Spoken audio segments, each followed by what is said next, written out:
오늘 우리가 함께 통독하게 되실 사무엘하 13장과 14장의 내용은 이러합니다. 다윗의 셋째 아들 압살롬이 다윗의 또 다른 아들 암논을 죽이는 사건이 벌어졌습니다. 이 일의 발단은 만 2년 전으로 거슬러 올라갑니다. 다윗의 아들 암논이 이복 여동생인 다말로 하여금 수치를 당하게 한 것입니다. 그런데 암논은 그 일 후에 다말을 책임지기는커녕 종을 불러 다말을 문 밖으로 내쫓습니다. 이 같은 이야기를 들은 다말의 친오라버니 압살롬은 분노합니다.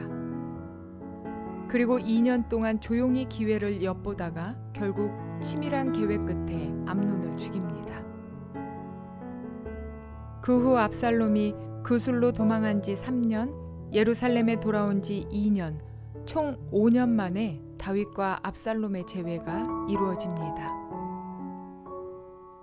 그러나 입을 맞추고 있는 아버지와 아들의 마음은 서로 달랐습니다. 예루살렘 궁으로 돌아온 압살롬의 마음에는 이미 아버지 다윗을 향한 반역의 계획이 연글고 있었던 것입니다. 이러한 내용을 기억하셔서 통독에 도움이 되시기를 바랍니다. 사무엘하 13장. 그 뒤에 이런 일이 있었다. 다윗의 아들 압살롬에게는 아직 결혼하지 않은 아름다운 누이가 있는데 이름은 다말이었다. 그런데 다윗의 다른 아들 암논이 그를 사랑하였다. 암논은 자기의 누이 다말을 사랑하였으나 처녀이므로 어쩔 수 없는 줄을 알고 병이 나고 말았다.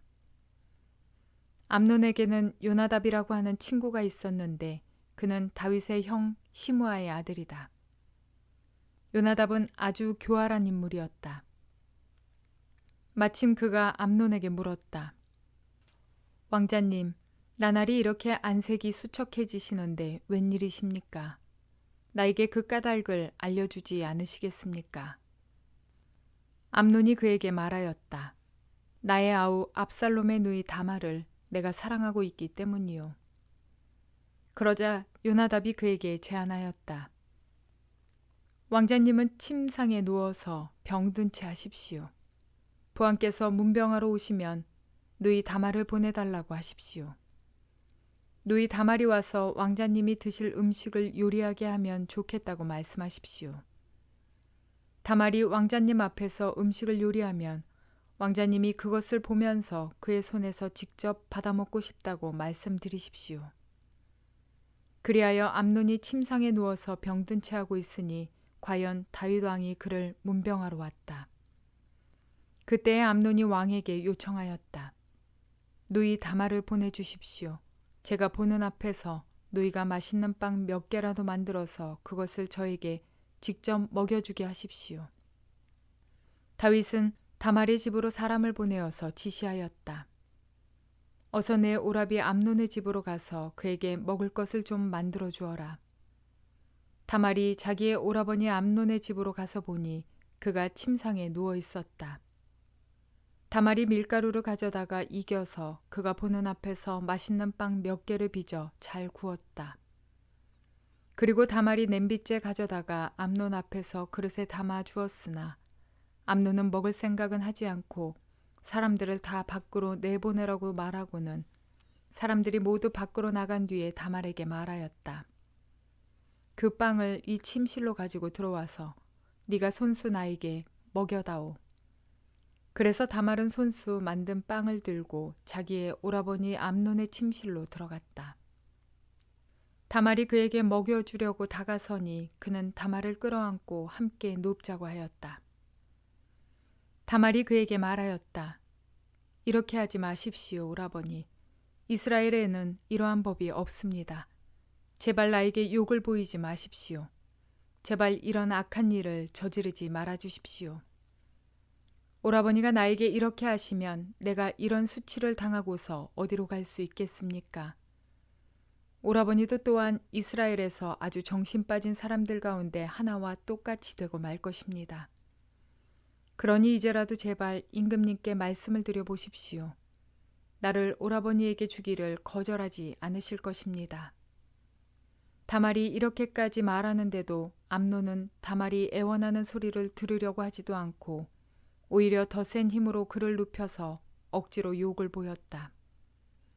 그렇게 욕을 보이고 나니 암논은 갑자기 다말이 몹시도 미워졌다. 이제 미워하는 마음이 기왕에 사랑하던 사랑보다 더하였다.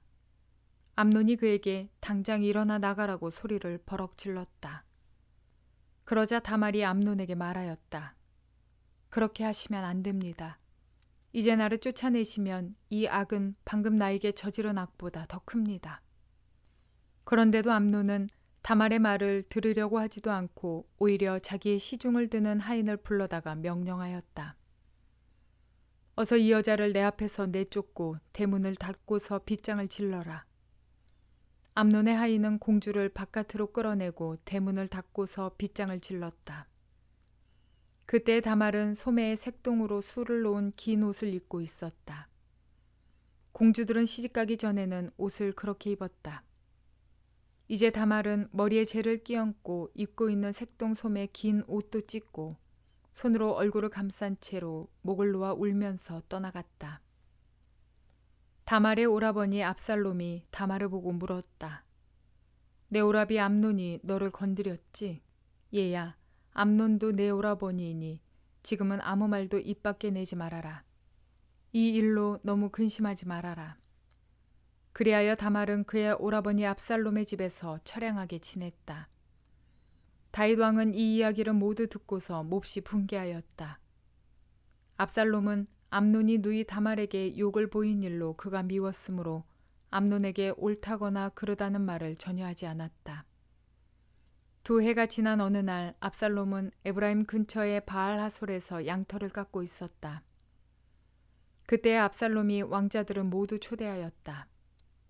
압살롬은 다윗 왕에게도 찾아가서 말하였다. 임금님, 제가 이번에 양털을 깎게 되었으니 임금님도 신하들을 거느리시고 이 아들과 함께 내려가셔서 잔치에 참석해 주시기를 바랍니다.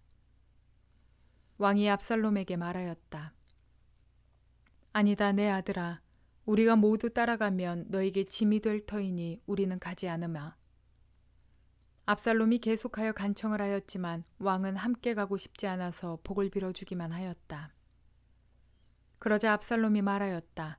그러면 맏형 암논에게도 우리와 함께 가도록 허락하여 주시기 바랍니다. 왕이 그에게 물었다. 암논이 너와 함께 가야 할 이유가 무엇이냐? 그래도 압살롬이 계속하여 왕에게 간청하니 왕은 암논과 다른 왕자들이 모두 그와 함께 가도 좋다고 허락하였다. 압살롬은 이미 자기의 부하들에게 명령을 내렸다. 암논이 술을 마시고 기분이 좋아질 때를 잘 지켜보아라. 그러다가 내가 너희에게 암논을 쳐 죽이라고 하면 너희는 겁내지 말고 그를 죽여라. 내가 너희에게 직접 명령하는 것이니 책임은 내가 진다. 다만 너희는 용감하게 주저하지 말고 해치워라. 마침내 압살롬의 부하들은 압살롬의 명령을 따라서 하라는 그대로 암논에게 하였다. 그러자 다른 왕자들은 저마다 자기 노새를 타고 달아났다. 그들이 아직도 길에서 달아나는 동안에 다윗에게는 압살롬이 왕자들을 모조리 쳐 죽여서 한 사람도 살아남지 못하였다는 소식이 들어갔다. 왕은 자리에서 일어나서 입고 있는 옷을 찢고 땅바닥에 누워버렸고 그를 모시고 서 있는 신하들도 다 옷을 찢었다. 그때 다윗의 형 시므아의 아들인 요나답이 나서서 말하였다. 임금님, 젊은 왕자들이 모두 살해되지는 않았습니다. 암논 한 사람만 죽었습니다. 암논이 압살롬의 누이 다말을 욕보인 날부터 압살롬은 그런 결심을 하고 있었습니다. 그러니 이제 높으신 임금님께서는 왕자들이 다 죽었다고 하는 뜬 소문을 듣고 상심하지 마십시오. 암논 한 사람만 죽었을 따름입니다. 그 사이에 압살롬은 도망쳐버렸다. 바로 그때 예루살렘의 보초병 하나가 호로나임 쪽에서 많은 사람이 언덕을 타고 내려오는 것을 보고서 왕에게 알렸다. 그러자 요나답이 왕에게 아뢰었다. 틀림없습니다. 왕자님들이 돌아오시는 것입니다. 이 종이 이미 말씀드리지 않았습니까? 요나답이 말을 막 마치는데 왕자들이 들어와서 목을 놓아 울기 시작하였다. 왕도 통곡하고 모든 신하도 통곡하였다. 압살롬은 도망하여 그술 왕 암미우스의 아들 달메에게로 갔고 다윗은 죽은 아들 암논 때문에 슬픈 나날을 보냈다. 압살롬은 도망한 뒤에 그술로 가서 그곳에 3해 동안 머물러 있었다. 그러는 사이에 다윗 왕은 암논을 잃었을 때 받은 충격도 서서히 가라앉았고 오히려 압살롬을 보고 싶어하는 마음이 점점 간절해졌다. 사무엘하 14장. 왕의 마음이 압살롬에게로 쏠리는 것을 수리아의 아들 요압이 알았다. 요압이 드고아로 사람을 보내어 거기에서 슬기로운 여인 한 사람을 데리고 와서 부탁하였다. 그대는 초상당한 여인처럼 행동하시오. 몸에는 상복을 입고 머리에는 기름도 바르지 말고 이미 오랫동안 죽은 사람을 애도한 여인처럼 꾸민 다음에 임금님 앞으로 나아가서 내가 일러주는 대로 호소하시오. 요압은 그 여인에게 할 말을 일러주었다. 드고아에서 온 그 여인은 왕에게로 나아가서 얼굴이 땅에 닿도록 엎드려서 절을 한 뒤에 임금님 저를 살려주십시오 하고 애원하였다. 왕이 여인에게 무슨 일이냐 하고 물으니 그 여인이 이렇게 하소연하였다. 저는 남편이 죽어서 가련한 과부가 되었습니다. 이 여종에게 2 아들이 있는데 들에서 서로 싸우다가 말리는 사람이 없으므로 아들 하나가 다른 아들을 죽였습니다. 그런데 이제는 온 집안이 들고 일어나서 이 종에게 형제를 때려 죽인 그 아들을 내놓으라고 합니다. 죽은 형제의 원수를 갖고 살인자를 죽여서 상속자마저 없애버리겠다고 합니다. 그들은 저에게 남아있는 불씨마저도 꺼버려서 제 남편이 이 땅에 이름도 자손도 남기지 못하게 하려고 합니다. 다 듣고 난 왕은 여인에게 말하였다. 이 문제를 두고서는 내가 직접 명령을 내리겠으니 집으로 돌아가거라. 그러나 드고아 여인은 왕에게 아뢰었다. 우리의 높으신 임금님께서 무엇을 하시든지 이 일에 있어서 허물은 저와 제 아버지의 집안에 있습니다. 임금님과 왕실에는 아무런 허물이 없습니다. 왕이 대답하였다. 누구든지 너를 위협하거든 그를 나에게로 데리고 오너라. 아무도 너를 괴롭히지 못하게 하겠다. 여인은 또 간청하였다. 그러면 임금님께서 섬기시는 주 하나님께 간구하셔서 저의 죽은 아들의 원수를 갚으려고 하는 집안 사람들이 살아있는 저의 아들까지 죽이는 크나큰 범죄를 저지르지 못하게 막아주시기를 바랍니다. 왕이 대답하였다. 주님께서 확실히 살아계심을 두고 맹세하지만 내 아들의 머리카락 하나도 땅에 떨어지지 않게 하겠다. 그 여인이 또 간청하였다. 이 종이 높으신 임금님께 한 말씀만 더 드리도록 허락하여 주시기 바랍니다. 왕이 그렇게 하라고 하니 그 여인이 이렇게 말하였다. 어찌하여 임금님께서는 하나님의 백성에게 그처럼 그릇된 일을 하셨습니까? 임금님께서는 임금님의 친아들인 왕자님이 이 나라로 돌아오는 것을 허락하지 않으셨습니다. 이러한 처사는 지금까지 이 종에게 말씀하신 것과는 다릅니다. 임금님께서는 그렇게 말씀만 하시고 왕자님을 부르지 않으셨으니 이것은 잘못된 일이라고 생각합니다.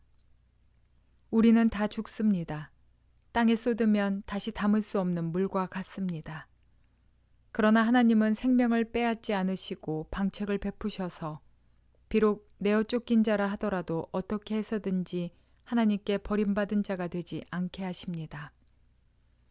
높으신 임금님, 제가 지금 임금님을 찾아뵙고서 이런 말씀을 드리게 된 까닭은 제가 친척들의 위협을 받으면서 이 문제를 임금님께 아뢰면 임금님께서 제가 간구하는 바를 들어주실 것이라는 확신이 섰기 때문입니다.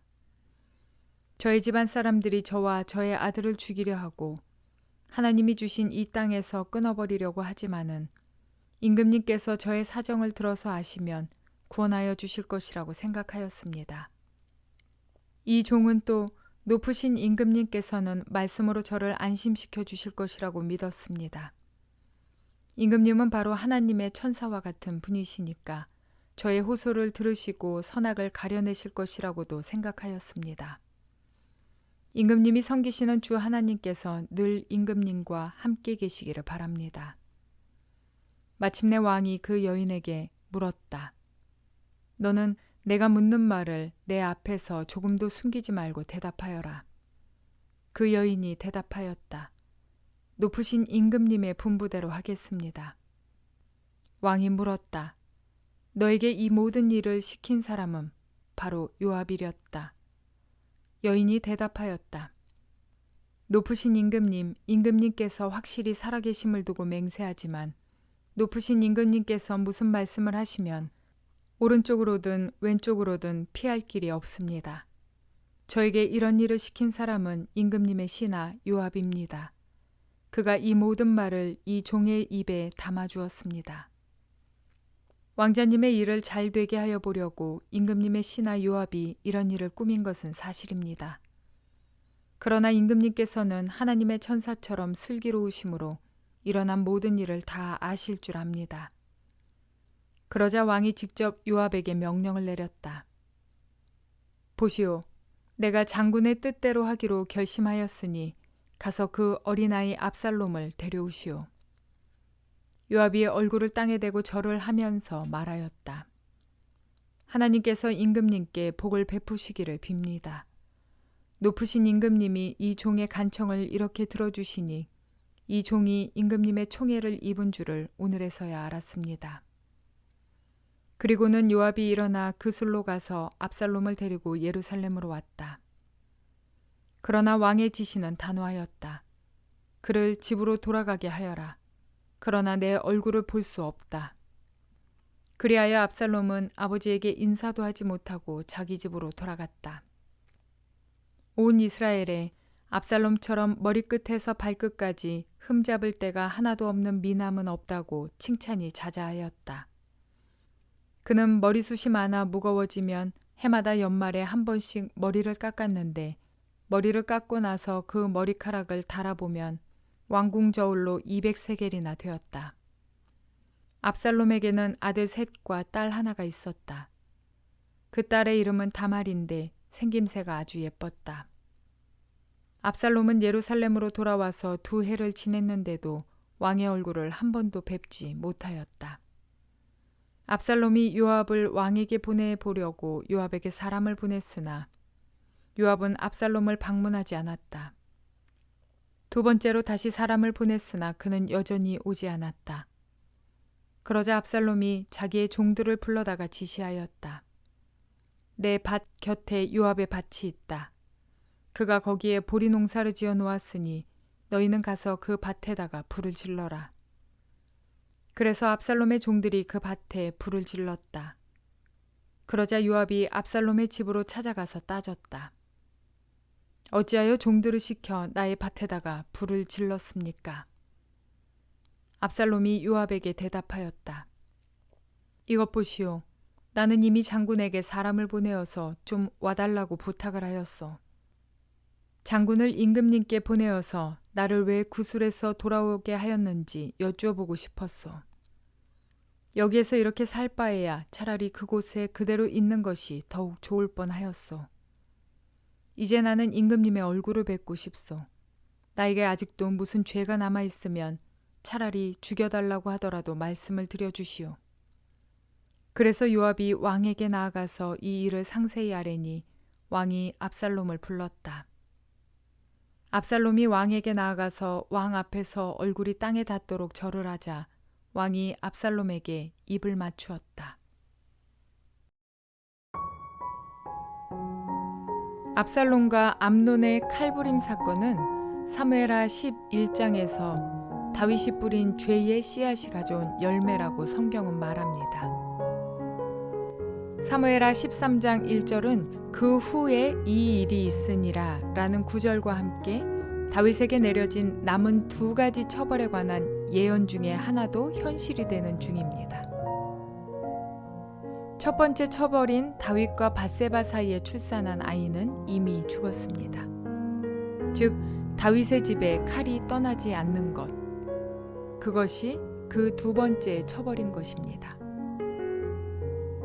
심은 대로 거두는 것은 하나님께서 인생들에게 주신 법칙입니다.